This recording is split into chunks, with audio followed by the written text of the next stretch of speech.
সন্মানীয় আজিৰ সভাৰ শ্ৰদ্ধাৰ সভাপতিদেৱ, মোৰ পৰম পূজনীয় শিক্ষাগুৰু আলহাজ মুক্তাৰুল ইছলাম ছাৰ, মঞ্চত উপবিষ্ট ধুলা উচ্চতৰ মাধ্যমিক বিদ্যালয়ৰ ভাৰপ্ৰাপ্ত অধ্যক্ষ শ্ৰদ্ধাৰ মহিবুৰ ৰহমান ছাৰ, মঞ্চত উপবিষ্ট বিভিন্ন একাডেমি শিক্ষা অনুষ্ঠানৰ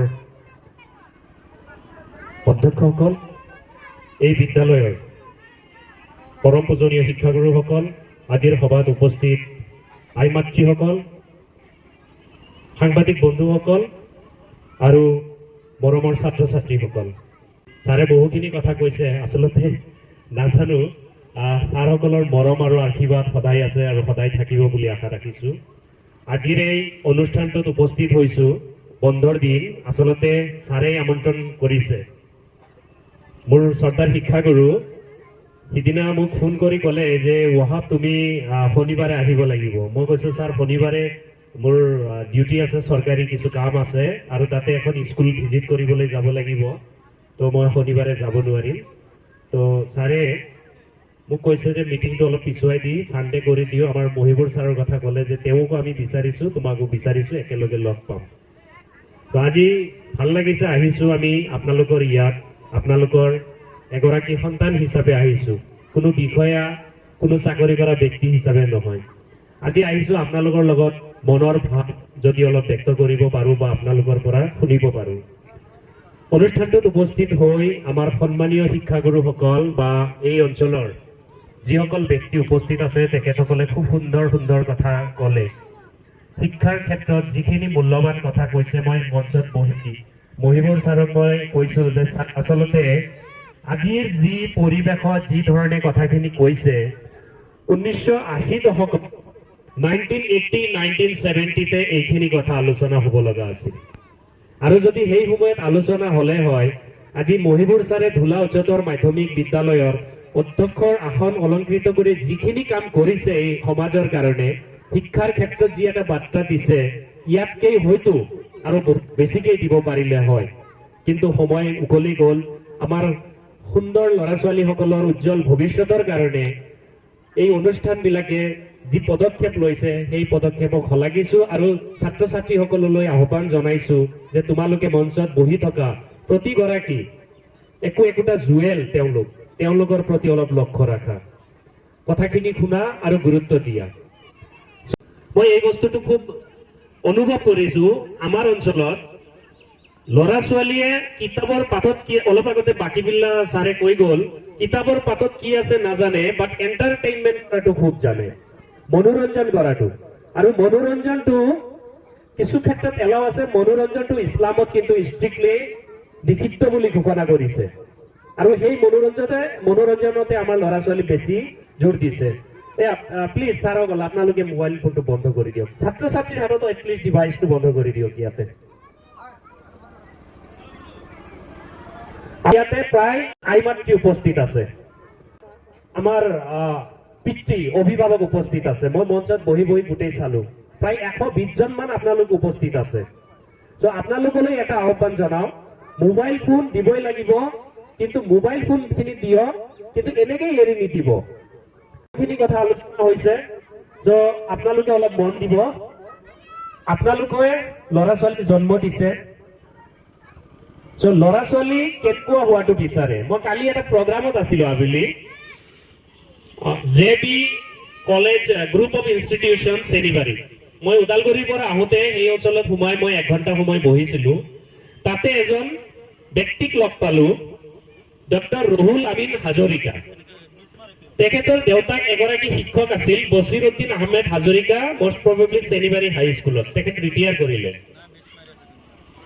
ডক্টৰ ৰুহুল আমিন হাজৰিকা তেওঁ সাধাৰণ এখন বিদ্যালয়, এই চেনিবাৰী অঞ্চলৰে সাধাৰণ এখন LP স্কুলৰ পৰা পঢ়ি তেওঁ তাৰে এখন হাই স্কুলৰ পৰা মেট্ৰিক পাছ কৰি মহোদয় চৰকাৰী উচ্চতৰ মাধ্যমিক বিদ্যালয়ৰ পৰা তেওঁ হায়াৰ ছেকেণ্ডাৰী ছায়েন্সত পাছ কৰি নেহু নৰ্থ ইষ্ট হিল ইউনিভাৰ্চিটি, এটা কেন্দ্ৰীয় বিশ্ববিদ্যালয়, তাতে নামভৰ্তি কৰি BTech, MTech, তাৰপিছত PhD কৰিলে, কৰি তেওঁ চাকৰি পালে। চাকৰি কৰি থকা অৱস্থাতে তেওঁ আৰু শিক্ষা উচ্চ শিক্ষা লোৱাৰ কাৰণে চেষ্টা কৰিলে আৰু শেষত গৈ তেওঁ ভাৰতবৰ্ষৰ বাহিৰত ইটালীৰ এখন জনাজাত বিশ্ববিদ্যালয় সাইন্টিষ্ট হিচাপে পোষ্ট ডক্টৰেল ৰিচাৰ্চ ফেলো হিচাপে বাছনিভুক্ত হল আৰু তেখেতে এতিয়া বৰ্তমান ইটালী কেলিব্ৰিয়া ইউনিভাৰ্চিটি এগৰাকী অধ্যাপক প্ৰফেসৰ হিচাপে পঢ়াই আছে লগতে নিজে এজন বিজ্ঞানী হিচাপে ৰিচাৰ্চ কৰি আছে কম্পিউটাৰ সায়েন্স সাবজেক্টৰ ওপৰত সো চেনিবাৰী এটা ভিতৰুৱা অঞ্চল সেই অঞ্চলৰ পৰা এজন ল'ৰা গৈ তেওঁ ডক্টৰ আমি তেওঁ পিএইচডি ডক্টৰ অফ ফিলসফি বুলি কয় তেওঁ পঢ়ি শুনি হয় পঢ়া শুনাৰ মাধ্যমেৰে হয় সো এই ৰহুল আমিন এই অঞ্চলৰ পৰা গৈ যদি তাত এখন বিশ্ববিদ্যালয়ত প্ৰফেসৰ হ'ব পাৰে পঢ়াই থাকিব পাৰে পঢ়াই আছে আমাৰ ল'ৰা ছোৱালীয়ে কিয় নোৱাৰিব এই প্ৰশ্নটো এতিয়া আপোনালোক আইমাতৃসকলে আপোনালোকে অভিভাৱকসকল আছে আপোনালোকে নিজক সোধক যে মোৰ ল'ৰা ছোৱালী কিয় আগবাঢ়ি যাব নোৱাৰিব এটা দিন আছিল আমাৰ বাকীবিলা ছাৰে কৈ গ'ল বিদ্যালয় নাছিল পঢ়িবলৈ ভাল কিতাপ নাছিল বিদ্যুতৰ ব্যৱস্থা নাছিল কাপোৰ কানি নাছিল খোৱা বোৱাৰ সুবিধা নাছিল এবেলি ভাত বেলা এমুঠি ভাত খাবলৈ পাইছিল কিন্তু দ্বিতীয়বাৰ খাবলৈ পোৱা নাছিল বৰষুণ আহিলে ঘৰৰ চালৰ মাজেৰে পানী পৰিছিল বিছনা নাছিল কাপোৰ কানি নাছিল ভাল কাপোৰ নাছিল যদি কাবাৰ লগত খবৰ দিব লগা হৈছিল সাইকেল দি যাব লগা আছিল সকলোৰে ঘৰে গাড়ী ঘোঁৰা এইবিলাক নাছিল ব্যৱস্থা নাছিল আজি আপোনালোকৰ সকলোখিনি সুবিধা আছে ইয়াত বহি ভাল শিক্ষক ভাল মানুহৰ কথাবিলাক শুনিব পাৰিছে সো আপোনালোকৰ ল'ৰা ছোৱালী কিয় ভাল মানুহ নহব এই কথাটো আপোনালোকে নিজে নিজে চিন্তা কৰিব লাগিব আৰু সেই হিচাপে ল'ৰা ছোৱালীক সহায় সুবিধা দিব লাগিব সো মাতৃসকললৈ মই এটা অনুৰোধ জনাও ছোৱালীৰ সংখ্যা যথেষ্ট বেছি আপোনালোকে ছোৱালীৰ লগত বান্ধৱীৰ দৰে ব্যৱহাৰ কৰিব ছোৱালীৰ লগত বিছনাত শুৱা কৰিব ছোৱালীসকল যাতে সঠিকভাৱে পঢ়া শুনা কৰিব পাৰে বিশেষকৈ 6, 7, 8, 9 পৰা 10 হায়াৰ ছেকেণ্ডাৰী ডিগ্ৰী কলেজত যতে নপঢ়ক কিয় আপুনি ছোৱালীক ভাল বান্ধৱী বনাই ল'ব ছোৱালীক আপোনালোকে ভাল বান্ধৱী বনাই ল'ব আজিৰ দিনত আমাৰ সমাজত যি সমস্যাবিলাক আছে বাল্য বিবাহ আৰু কিবা কিবি সমস্যা আছে ছোৱালীয়ে কথা নামানে ইয়াৰ কাৰণ হ'ল মা দেউতাই ছোৱালীক ভালকৈ বুজাব পৰা নাই বান্ধৱী বনাই ল'ব পৰা নাই লগতে মই ইয়াতে অভিভাৱক পিতৃসকলো আছে আপোনালোকক অনুৰোধ জনাও ল'ৰাক আপোনালোকে বন্ধু বনাই লওক ল'ৰাৰ লগত শুৱা কৰক ল'ৰাৰ লগত একেলগে একে থালত খোৱা কৰক ল'ৰাৰ লগত ধেমালি কৰক ল'ৰাৰ লগত ফূৰ্তি কৰক ল'ৰাৰ লগত ক্ৰিকেট খেলক বল খেলক তেতিয়াহ'লেহে আপোনাৰ ল'ৰাই আপোনাৰ কথা শুনিব নহ'লে বৰ্তমান যিটো সমস্যা হৈছে যে ল'ৰা ছোৱালী কথা নুশুনে ল'ৰা ছোৱালী পঢ়িব নবহে এই ক্ষেত্ৰত মই এটা কথা কওঁ আপুনি গোটেই দিন পৰিশ্ৰম কৰিছে খেতিত হাল বাইছে হাজিৰা কৰিছে যি কৰিছে কৰক সন্ধিয়া যেতিয়া হ'ব আপুনি আহি আপোনাৰ ল'ৰা ছোৱালীৰ লগত বহক মৰমত বহক কথা পাতক কোনটো কিতাপ পঢ়িছে কোনটো কিতাপ পঢ়া নাই কি খাইছে কি খোৱা নাই এইখিনি কথা পাতক আৰু সদায় আপোনাৰ পৰা তেওঁলোকে ইনস্পাইৰেশ্যন পাব লাগিব সদায় এটা কথা ক'ব লাগিব যে তুমি পাৰিবা তুমি চেষ্টা কৰা এই ক্ষেত্ৰত মই সৰু এটা উদাহৰণ দিব বিচাৰো আজি যিটো আমি বাল্ব জ্বলি আছে যে বাল্ব আমি যে ঘৰত যে টিউব জ্বলাও বা যিমান বাল্ব জ্বলাও এই বাল্ব আৱিষ্কাৰ কৰা মানুহজনৰ ঘটনাটো ক'ব বিচাৰো পৃথিৱীত যোনগৰাকী ব্যক্তি আজিৰ দিনৰ যি ইলেক্ট্ৰিক বাল্ব এই বাল্ব আৱিষ্কাৰ কৰিছিলে প্ৰথমতে তেওঁৰ ঘটনাটো যদি আপোনালোকে শুনে আচৰিত হৈ যাব এই সৰু কালত তেওঁ যেতিয়া বিদ্যালয়ত পঢ়িব দিছিল মালৈ এটা চিঠি পঠাই দিছিল চিঠিটোত লিখা আছিল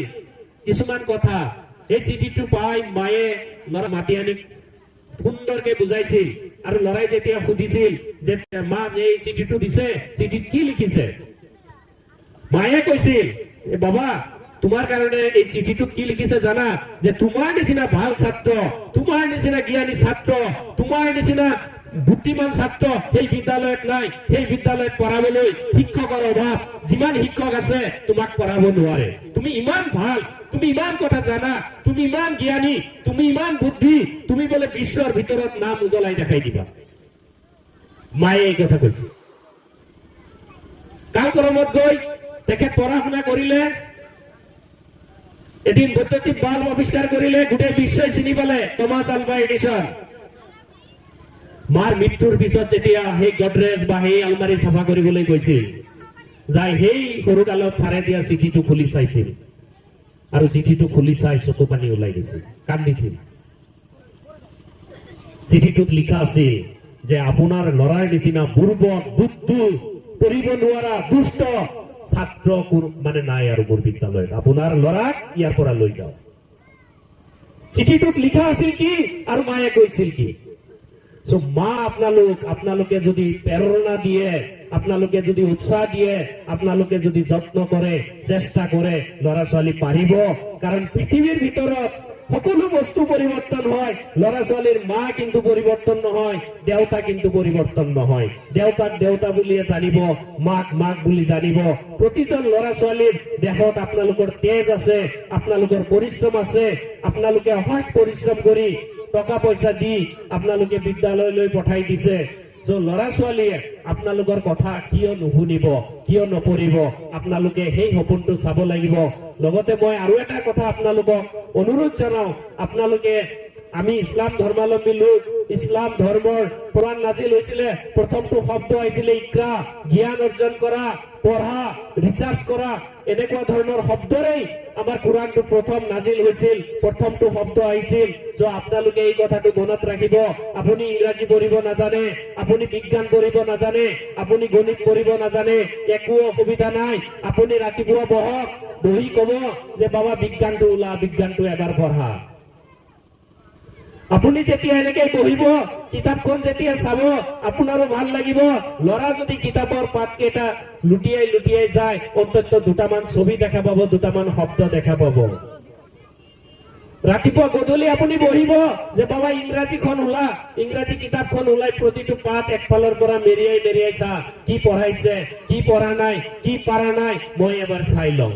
তই ভালকে পঢ়চোন, মই দুটা শব্দ ভালকে শুনো, মই একো বুজি নাপাওঁ, তোৰ শব্দবিলাক শুনিলে মোৰ মন শান্তি হয়, মোৰ ভাল লাগে। মই ইংৰাজী পঢ়িব পৰা নাই, তই যে ইংৰাজী পঢ়িব পাৰিছ, ইয়াতকে আৰু মোৰ ভাল কথা, সুখৰ কথা একো নহয়। এইখিনি তৃপ্তি আপোনালোকে পোৱা কৰক। আৰু সেইজন পিতৃ মাতৃয়ে, জ্ঞানী পিতৃ মাতৃ, যোনজনে দেখি নিজৰ ল'ৰা ছোৱালীৰ কাষত বহিব, নিজৰ ল'ৰা ছোৱালীৰ লগত কথা পাতিব, নিজৰ ল'ৰা ছোৱালীক সময় দিব। আপোনাৰ 100 এবৰি টকা থাকিলেও কাম নহয়। কোটি টকা থকা মানুহ পৃথিৱীত আছে, তেওঁলোকৰ ল'ৰা ছোৱালী মানুহ হোৱা নাই। বহুত মানুহ আছে, বহুত মানুহ আপোনালোকৰ সমাজত দেখা পাব, অজস্ৰ টকাৰ ধন সম্পত্তিৰ মালিক, টকা পইচাৰ মালিক, ল'ৰা ছোৱালী মানুহ হোৱা নাই। টকা দিছে, হোষ্টেলত থৈ আহিছে, ক'ৰবাত দিছে, যি বিচাৰিছে তাকে কিনি দিছে, কিন্তু ল'ৰা ছোৱালী মানুহ হোৱা নাই। একমাত্ৰ কাৰণ এটাই, মা দেউতাৰ যিখিনি দিব লগা আছিল সেইখিনি দিয়া নাই। মনত ৰাখিব, কোনো বিদ্যালয়ৰ শিক্ষাগুৰুৱে, শিক্ষক মণ্ডলীয়ে নিবিচাৰে যে ল'ৰা ছোৱালী ভাল নহওক। প্ৰতিজন শিক্ষাগুৰুৱে বিচাৰে নিজৰ ল'ৰা ছোৱালীৰ নিচিনাকেই মই পঢ়ুৱা ল'ৰা ছোৱালী ভাল হওক। পৃথিৱীত 3জন ব্যক্তি আছে, যি 3জন ব্যক্তি সদায় বিচাৰে যে মই পঢ়ুৱা ল'ৰা ছোৱালী আৰু মই জন্ম দিয়া ল'ৰা ছোৱালী মোতকৈ আগবাঢ়ি যাওক। যিমান আগবাঢ়ি যাব সিমান ভাল লাগিব, সিমান গৌৰৱ অনুভৱ কৰিব। আজি মোৰ শিক্ষক ইয়াতে বহি আছে, শিক্ষকে যেতিয়া গৌৰৱেৰে কেইটামান কথা কৈছে, ময়ো ভাবিছো মই ক'বাত হয়তো সামান্য অলপ ভাল কাম কৰিছো, আৰু যাৰ কাৰণে শিক্ষকে গৌৰৱ অনুভৱ কৰিছে। এই কথাটো আপোনালোকে মনত ৰাখিব। এজন শিক্ষকে বিচাৰে মোৰ ল'ৰা গৈ সাইন্টিষ্ট হওক, মোৰ ল'ৰা গৈ ডিচি হওক, মোৰ ল'ৰা গৈ IPS হওক, IS হওক, মই পঢ়ুৱা ছাত্ৰ গৈ ইউনিভাৰ্চিটিত পঢ়ক, মই পঢ়ুৱা ছাত্ৰ গৈ কোনোবা কলেজৰ প্ৰফেচৰ হওক, মই পঢ়ুৱা ছাত্ৰ গৈ ক'ৰবাত মেজিষ্ট্ৰেট হওক। প্ৰতিজন শিক্ষকে বিচাৰে, নিস্বাৰ্থভাৱে বিচাৰে শিক্ষকগৰাকীয়ে। আৰু তেনেকৈ প্ৰতিজন পিতৃ মাতৃয়ে বিচাৰে যে মোৰ সন্তান যিমান আগবাঢ়ি যাব মোৰ সিমান ভাল লাগিব। ইয়াতে মই আহি যেতিয়া সোমাইছিলো, এটা নাটক প্ৰদৰ্শন হৈ আছিল, তাতে এটা শব্দ মই আহি শুনা পাইছিলো, অক্সিজেন লাগিব। আমি জীয়াই থাকিবলৈ অক্সিজেন লাগিব। তাতোকৈ ডাঙৰ কথা হৈছে, আমি যদি সন্মান সহকাৰে সততাৰে জীয়াই থাকিব বিচাৰো, আমাৰ দ্বিতীয় অক্সিজেন হ'ব লাগিব পঢ়া শুনা। আমাৰ ল'ৰা ছোৱালীৰ পঢ়া শুনা আমাৰ বাবে হ'ব দ্বিতীয় অক্সিজেন। যদি ল'ৰা ছোৱালী ভালকে পঢ়া শুনা নকৰে, তেতিয়াহ'লে আমি এই প্ৰাকৃতিক অক্সিজেন পাম, বাকী আমাৰ ক্ষমতা, আমাৰ সততা এইখিনি একো নাথাকে। হাইস্কুল শিক্ষান্ত পৰীক্ষা জীৱনৰ এটা মাইল ষ্টোন। মনত ৰাখিবা, তোমালোকৰ সেই বিদ্যালয়খনৰ পৰা যিখিনি কথা শিকিছা, এইখিনি গোটেই জীৱন লাগিব, ভৱিষ্যতেও লাগিব, মৃত্যুলৈকে লাগিব। ক্লাছ 1 to 10 লৈকে যিখিনি পঢ়িছা, এইখিনি পঢ়া তোমাৰ গোটেই জীৱন লাগিব। তুমি এখন ভাল বিদ্যালয়ত নামভৰ্তি কৰিলেও তোমাৰ সেই ক্লাছ 1 to 10 যিখিনি নলেজ, যিখিনি শিকিছা, এইখিনি তোমাৰ লাগিব আৰু এইখিনি তোমাৰ ৰাখিব লাগিব। বিদ্যালয়খনৰ বিগত দিনৰ যি ফলাফল ইতিমধ্যে আমি শুনা পালো, ভাল লাগিছে। আৰু এগৰাকী সঞ্চালক, যিগৰাকী ব্যক্তি, তেওঁৰ যি মহান উদ্দেশ্য, মহান যি প্ৰচেষ্টা লৈ এই বিদ্যালয়খন আৰম্ভ কৰিছে, এই অঞ্চলৰ ল'ৰা ছোৱালীক খুব সুবিধাজনক ভাৱে কম খৰচত ইয়াতে যদি শিক্ষা দিব পাৰে, যি ব্যৱস্থা লৈছে, তাৰ বাবে তেওঁক ধন্যবাদ জনাইছো। আৰু মহান আল্লাহ পাকৰ ওচৰত দোৱা কৰো যাতে তেওঁৰ এই মনোবাঞ্ছা পূৰণ হয়। আৰু আপোনালোকেও দোৱা কৰিব, তেওঁৰ বাবে আশীৰ্বাদ কৰিব। তেওঁ যি প্ৰচেষ্টা লৈছে গুণগত শিক্ষা দিয়াৰ কাৰণে, এই প্ৰচেষ্টা যাতে মহান আল্লাহ পাকে কবুল কৰি লয়। এই অনুষ্ঠানত যিসকল শিক্ষাগুৰু আছে, প্ৰায় 17 গৰাকী শিক্ষাগুৰুৱে পাঠদান কৰি আছে, তেওঁলোকলৈ এটি বিনম্ৰভাৱে আহ্বান, অনুৰোধ জনাইছো যে আপোনালোকে ল'ৰা ছোৱালীক যি ধৰণে শিক্ষা দিছে, নিশ্চয় ভালকে দিছে, তাতকে আৰু অলপ এখোজ আগবঢ়াই চেষ্টা কৰিব, যাতে এওঁলোকৰ মাজৰ পৰা ছাত্ৰ ছাত্ৰী যিখিনি আপোনালোকৰ পৰা ওলাই যাব, তেওঁলোকে যাতে গৈ পৃথিৱীৰ ভিতৰত বা ভাৰতবৰ্ষৰ ভিতৰত যিখিনি আগশাৰীৰ শিক্ষা অনুষ্ঠান আছে, Delhi university, Aligarh university, Jamia Millia university, IIT আছে, IIM আছে, IIHC আছে, তেনেকুৱা ধৰণৰ অনুষ্ঠানত যাতে ভৱিষ্যতে অধ্যয়ন কৰিব পাৰে, পঢ়িব পাৰে, এই সপোনবিলাক আপোনালোকে দেখাই দিব। মই ইয়াতে আহি লক্ষ্য কৰিছো, আমাৰ ল'ৰা ছোৱালীৰ কমিউনিকেশ্যন স্কিলৰ ক্ষেত্ৰত আপোনালোকে অলপ গুৰুত্ব দিব। কাৰণ ইংৰাজী ভাষা যদি ভালকে ক'ব নোৱাৰে, পঢ়িব নোৱাৰে, শিকিব নোৱাৰে, হায়াৰ এডুকেশ্যনত কিন্তু প্ৰব্লেম হৈ আহি যাব। আমাৰ বহুত কথা জানে আমাৰ ল'ৰা ছোৱালীয়ে, কিন্তু প্ৰকাশ কৰিব নোৱাৰে। অসমীয়া ভাষা বহুত জানে, কিন্তু ক'ব নোৱাৰে। এই ক্ষেত্ৰত কিন্তু আপোনালোকে যথেষ্ট গুৰুত্ব দিব, যাতে আমাৰ ল'ৰা ছোৱালী ইয়াৰ পৰা পঢ়ি ওলাই গৈ কালি পৰহি মঙলদৈ, গুৱাহাটী বা তেনেকুৱা ধৰণৰ ঠাইত যদি নামভৰ্তি কৰে, যাতে কোনো ধৰণৰ সমস্যাৰ সন্মুখীন নহয়, এই আহ্বান জনাইছো। আৰু এই অঞ্চলত এই অনুষ্ঠানটো যি ধৰণে শিক্ষাৰ পোহৰ বিলাই আছে, আগন্তুক দিনত আৰু যথেষ্ট গুৰুত্ব সহকাৰে বিলাই যাব বুলি আশা ৰাখিছো। মই বিদায়ী ছাত্ৰ ছাত্ৰীসকলক আশীৰ্বাদ দিয়াৰ ধৃষ্টতা মোৰ নাই, কিন্তু মই বিদায়ী ছাত্ৰ ছাত্ৰীসকলক এটা কথা মই তেওঁলোকক খুব জোৰ দি ক'ব বিচাৰো যে তোমালোকৰ যিটো সময়, খুব জটিল সময়, পৃথিৱীখনত সায়েন্স, টেকনলজি আৰু মনোৰঞ্জনে গ্ৰাস কৰি লৈছে, তোমালোকে কিন্তু এই সময়ত একাগ্ৰতা, নিষ্ঠা, সততা এইখিনি বজাই ৰাখি তোমালোকে অধ্যয়ন কৰিবা। কাৰণ তোমালোকৰ ওপৰত তোমালোকৰ পৰিয়ালৰ আশা, বিদ্যালয়ৰ ভৰসা, শিক্ষকসকলৰ মনৰ ইচ্ছা গোটেইখিনি জড়িত হৈ আছে। যদিও মনত ৰাখিবা, তোমাৰ প্ৰচেষ্টা, তোমাৰ চেষ্টা, তোমাৰ আগবাঢ়ি যোৱাৰ যি অপ্ৰাণ শক্তি, এই শক্তিটোৱে তোমাক আগবঢ়াই লৈ যাব। মই মনৰ ইচ্ছা ছাত্ৰ ছাত্ৰীসকলৰ মাজত থাকিব লাগিব যে মই কৰিম, মই পাৰিম আৰু পাৰিমেই। I can do, I can do, I can do, এই মটিভ তোমালোকৰ মাজত থাকিব লাগিব।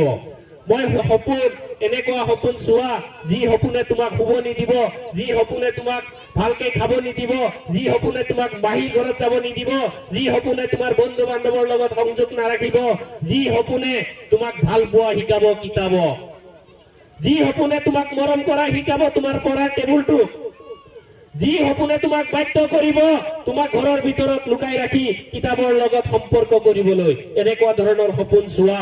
আৰু সেই সপোন তুমি নিজৰ অন্তৰৰ ভিতৰত লিখি লোৱা যে মই সেইটো কৰিবই লাগিব। ইয়াৰ বাবে তোমালোকৰ কিন্তু সৎ চৰিত্ৰ থাকিব লাগিব, আদৰ্শবান হ'ব লাগিব, সত্যবাদিতা হ'ব লাগিব, সততা থাকিব লাগিব। এজন ছাত্ৰ বা এজন ব্যক্তি আজিৰ দিনত যদি আগবাঢ়িব যায়, যি প্ৰতিযোগিতাৰ যুগ, এই যুগত টেকনলজিৰ আগ্ৰাসন, প্ৰতিযোগিতাৰ যুগত যদি তোমালোকে আগবাঢ়ি যাব বিচৰা, কেইটামান বস্তু তোমালোকৰ মাজত থাকিব লাগিব। নাম্বাৰ 1, তোমালোক হ'ব লাগিব সাহসী, কাৰেজিয়াছ হ'ব লাগিব, উৎসাহী হ'ব লাগিব। মই কামটো কৰিম, মই পাৰিম। ইয়াৰ লগত লাগিব তোমালোকৰ কনফিডেন্স, আত্মবিশ্বাস। তাৰ লগত লাগিব তোমাৰ কমিউনিকেশ্যন স্কিলছ। এজনৰ লগত আনজনৰ যিটো যোগাযোগৰ ক্ষমতা, এই যোগাযোগৰ কমিউনিকেশ্যন স্কিল বুলি ক'লে আমি মাত্ৰ মানুহৰ লগত মানুহৰ যোগাযোগ কৰাটোকে বুজাও নহয়, কিতাপৰ লগত তোমাৰ সম্পৰ্ক, কেনেকুৱা ধৰণৰ সম্পৰ্ক তোমালোকে কিতাপৰ লগত স্থাপন কৰিছা। তাৰ উপৰি লাগিব মৰেল কেৰেক্টাৰ, ভাল নৈতিক চৰিত্ৰ। তোমাৰ যদি চৰিত্ৰ সৎ থাকে, তোমাৰ ভিতৰত যদি সততা থাকে, তুমি আগবাঢ়ি যাব পাৰিবা। এই 4টা বস্তু তোমালোকৰ মাজত যদি থাকে, তোমালোকে আগবাঢ়ি যাব পাৰিবা আৰু নিশ্চয় তোমালোকে নিজক এদিন প্ৰতিষ্ঠিত কৰি এই সমাজক চিনাকি কৰাই দিব পাৰিবা। মাত্ৰ তোমাৰ পিতৃ মাতৃয়ে নহয়, এইখন বিদ্যালয়ে নহয়, গোটেই যাতে বিশ্বই তোমাক আজি ৰহুল আমিনৰ দৰে চিনি পায় যে অমুকজন ছোৱালী ভোটপুখুৰী গাঁৱৰ পৰা ওলাই আহিছে। এই সপোন তোমালোকৰ মাজত থাকিব লাগিব। আৰু যদি সপোন নাথাকে, তোমালোকে আগবাঢ়ি যাব নোৱাৰিবা। মই শিক্ষাগুৰুসকলক এটা অনুৰোধ জনাও যে আপোনালোকে ক্লাছ 6ৰ পৰাই ক্লাছ 10লৈকে যিখিনি ছাত্ৰ ছাত্ৰী আপোনালোকৰ অধ্যয়নৰত, তেখেতসকলক আপোনালোকে লক্ষ্য, জীৱনৰ লক্ষ্য সম্পৰ্কে লেচন দিয়া আৰম্ভ কৰক। এজন ডক্টৰৰ কাম কি, সৰু সৰু কথাবিলাক আপোনালোকে জনাওক। এজন সাইন্টিস্টৰ কাম কি, এজন ইঞ্জিনিয়াৰৰ কাম কি। যিহেতু আমাৰ ইয়াতে ভকেশনেল বা স্কিল এডুকেশ্যনৰ ব্যৱস্থা নাই, ব্যক্তিগত খণ্ডৰ বিদ্যালয়, আপোনালোকে শিক্ষাগুৰুসকলে সেইবিলাক আপোনালোকে কথাৰ মাজেৰে তেওঁলোকক জনাই যাওক। হয়তো সেই শব্দটোৱে সেই ছাত্ৰ বা ছাত্ৰীগৰাকীক স্পাৰ্ক কৰিব পাৰে, যিটো জীৱনত আগবাঢ়ি যাবলৈ উৎসাহ দিব বা প্ৰেৰণা দিব। 9-10ৰ কাৰণে চৰকাৰী বিদ্যালয়সমূহত ইতিমধ্যে স্কিল কেৰিয়াৰ গাইডেন্সৰ কাৰণে ব্যৱস্থা দিছে। আমি মাত্ৰ ভাবো যে আমাৰ ল'ৰা ছোৱালী মাষ্টাৰ হ'ব লাগিব, ডক্টৰ হ'ব লাগিব বা ইঞ্জিনিয়াৰ হ'ব লাগিব, এইখিনিয়ে ভাবি আমি ল'ৰা ছোৱালীক সপোন দেখাও। নহয়, আজিৰ দিনত 4ৰ পৰা 5,000 কেৰিয়াৰ আছে আমাৰ ছাত্ৰ ছাত্ৰীৰ কাৰণে। 4ৰ পৰা 5,000ৰ ওপৰত কেৰিয়াৰ আছে। তেওঁলোকক সেই বস্তুবিলাক দেখাব লাগিব, তেওঁলোকক আকৰ্ষিত কৰিব লাগিব, তেওঁৰ চিন্তাধাৰা মগজুত সোমাই দিব লাগিব। এইখিনি কথা আপোনালোকক জনালো আৰু সদৌ শেষত বিদ্যালয়খনৰ উত্তৰ কামনা কৰিছো। আগন্তুক দিনত যিসকল ছাত্ৰ ছাত্ৰী পৰীক্ষা দিব, 17 গৰাকী শিক্ষক, 15 গৰাকী ছাত্ৰ ছাত্ৰী, মই শিক্ষাগুৰুসকলক আমি অনুৰোধ জনাও যাতে 15 গৰাকীয়ে প্ৰথম বিভাগ ষ্টাৰ ডিষ্টিংশন লৈ উত্তীৰ্ণ হয়। আপোনালোকে বিচাৰে নে নাই? আপোনালোকৰ গাৰ্জেন সকলে বিচাৰে নে নাই? বিচাৰে। যদি বিচাৰে, শিক্ষাগুৰুসকলৰ কাৰণে এটা হাত চাপৰি দিব আপোনালোকে, অলপ জোৰে দিয়কচোন, যাতে শিক্ষাগুৰুসকলে এই চেষ্টাটো কৰে। আপোনালোকে যি পবিত্ৰ সেৱা আগবঢ়াইছে, এই সেৱাৰ সমতুল্য আপোনালোকক হয়তো মানুহ বা টকা পইচা দিব নোৱাৰে, কিন্তু মনত ৰাখিব এইটো এটা পবিত্ৰ কাম আপোনালোকে কৰি আছে। বিদ্যা অৰ্জন কৰি বিদ্যাৰ পোহৰ বিলোৱাটো এটা পবিত্ৰ কাম, আৰু এইটো হযৰত মুহাম্মদ সাল্লাল্লাহু আলাইহি সাল্লামেও সাহাবীসকলক নিৰ্দেশ দিছিলে যে তোমালোকৰ যিমান জ্ঞান আছে তোমালোকে স্প্ৰেড কৰা। মানুহক আদৰ্শ, নৈতিকতা, সততা, চৰিত্ৰৰ পাঠবিলাক তোমালোকে বিলাই দিয়া। মই আশা কৰো সেই মেছেজটো আপোনালোকৰ পৰাও যাব। শিক্ষাগুৰুসকলে আপোনালোকৰ প্ৰচেষ্টাক শলাগিছো, ধন্যবাদ জনাইছো। এই অনুষ্ঠানটোৰ উত্তৰ কামনা কৰিছো। লগতে মই সৰু এটা কথা নকলে যেন আদৰুৱা হৈ থাকিব। আপোনালোক অভিভাৱকসকল ল'ৰা ছোৱালীক সময় দিব নে নাই সেইটো কওকচোন। সময় দিব নে নাই? আপোনালোকে ৰাজনীতিত বহুত এক্সপাৰ্ট হৈ গ'ল, গামছা পিন্ধিব আৰু খুলিব। আমাৰ ইয়াতে মহিবুৰ ছাৰ আছে, ছাৰৰ দেউতা এতিয়া মোক বাবা বুলিয়ে মাতে, মোক আব্বা বুলিয়ে মাতে। এতিয়াও দেখা পালে নিজৰ পিতৃ আৰু ছাৰৰ পিতৃৰ লগত মই কোনো ডিফাৰেন্স দেখা পোৱা নাই। আজি ছাৰ ইয়ালৈ কিয় আহিব পাৰিছে জানে? ছাৰৰ পিতৃ সৎ, সততা, চৰিত্ৰ আদৰ্শৱান হৈয়ে আছে আৰু হৈয়ে থাকিব ইনশাআল্লাহ। এই কথাটো আপোনালোকে মনত ৰাখিব। সেইকাৰণে আপোনালোকক অনুৰোধ জনাও, আপোনালোকে সততা চৰিত্ৰ যদি বজাই ৰাখে, ছাৰৰ পিতৃ যিমান ছাৰৰ কাৰণে কষ্ট কৰিছে, আপোনালোকে আপোনালোকৰ ল'ৰা ছোৱালীৰ কাৰণে কষ্ট কৰিম বুলি আপোনালোকে প্ৰতিজ্ঞা হওক। আই মাতৃসকল আছে, নিজৰ ল'ৰা ছোৱালীক যদি পঢ়াবলৈ আপোনাৰ শৰীৰত আপোনাৰ বিয়াৰ সময়ত দিয়া অলংকাৰ বিক্ৰী কৰিব লাগে, অলংকাৰ বিক্ৰী কৰি দিয়ক। তথাপি ল'ৰা ছোৱালী মানুহ বনাওক। কিয়ামতৰ দিনা, বিচাৰৰ দিনা, হাসৰ যিদিনা হ'ব, সেইদিনা কিন্তু ল'ৰা ছোৱালী জাহান্নামত যাব লাগিলে আপুনি কিন্তু দায়ী হ'ব, মনত ৰাখিব। যদি কিবা পাপ কাম কৰিছে, সি পোনে পোনে দুখ ঠেলিব, মা দেউতাকে মোক ভাল শিক্ষা দিয়া নাছিল। সেই কথা আজিৰ দিনত চিন্তা কৰিব। আমি আখেৰাতৰ কথা বহুত চিন্তা কৰো। মনত ৰাখিব, পৃথিৱী যদি ভাল নহয়, আপোনাৰ আখেৰাত কেতিয়াও ভাল নহয়। পৃথিৱীত যদি আপুনি সৎ নহয়, ভাল নহয়, আদৰ্শৱান নহয়, আপোনাৰ আখেৰাত কেতিয়াও ভাল নহয়। এই কথাটো আপোনালোকে মনত ৰাখিব। এইখিনি কথা মই আপোনালোকক উদ্দেশ্যি কলো। ভুল হলে ক্ষমা কৰিব। অনুষ্ঠানটোত মাতি আনি সন্মান দিয়াৰ বাবে ধন্যবাদ জনাইছো। শিক্ষাগুৰু সকললৈ সদৌ শেষত আৰু এটা অনুৰোধ জনাও, প্ৰতিজন ল'ৰা ছোৱালী ভাল, প্ৰতিজন ল'ৰা ছোৱালী টেলেণ্টেড, প্ৰতিজন ল'ৰা ছোৱালীৰ প্ৰতিভা আছে। এইখিনি আপোনালোকে বিকাশ কৰাৰ দায়িত্ব আপোনালোকক এৰি দিছে। মা দেউতাই বহুত আশাৰে আপোনালোকৰ মাজত নিজৰ সন্তান, পৃথিৱীৰ ভিতৰত আটাইতকৈ মূল্যৱান সামগ্ৰী যদি আছে, নিজৰ সন্তানসকল আপোনালোকলৈ এৰি দিছে। আপোনালোকে ভাল মানুহ বনাব। লগতে যদি আপোনালোকৰ কোনো ক্ষেত্ৰত আমাৰ ফালৰ পৰা যদি সামান্য সহায় সহযোগিতা বা তেনেকুৱা ধৰণৰ শৈক্ষিকভাৱে যদি কোনো ধৰণৰ আপোনালোকৰ সহায় সহযোগিতা লাগে, আমাৰ ফালৰ পৰা আমি চেষ্টা কৰিম। আগবাঢ়ি আহি আপোনালোকৰ যি প্ৰচেষ্টাত আমি শলাগিছো, ধন্যবাদ জনাইছো। জয় আই অসম। আসসালামু আলাইকুম।